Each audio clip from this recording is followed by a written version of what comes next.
captain or kapitan. Nakakuha siya og buto nga 908. 908. So, it goes to Ray Obak Gapon.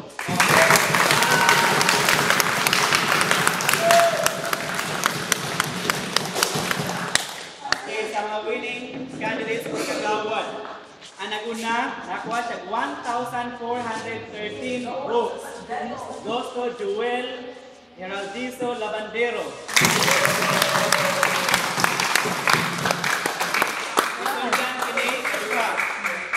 965 votes. It goes to Elson Bahian Amarga.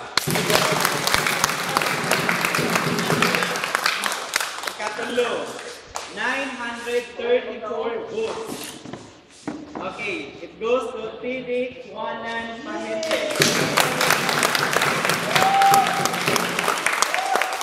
Opat, 916 votes. It goes to Jude Sanchez Volante.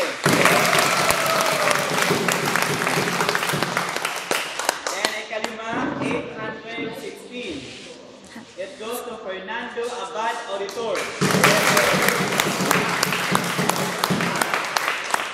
And ikaunom, 807 votes.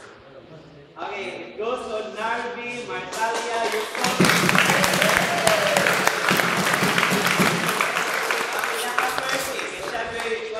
Kapito, 718 votes goes to only lady.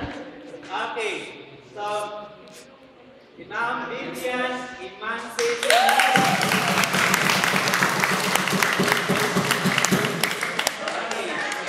So being the chairman of the board of the Barangay Board of Canvassers, bukan sa vice chairman na si Ma'am Yanez o sa among favorite secretary na si Ma'am Tia.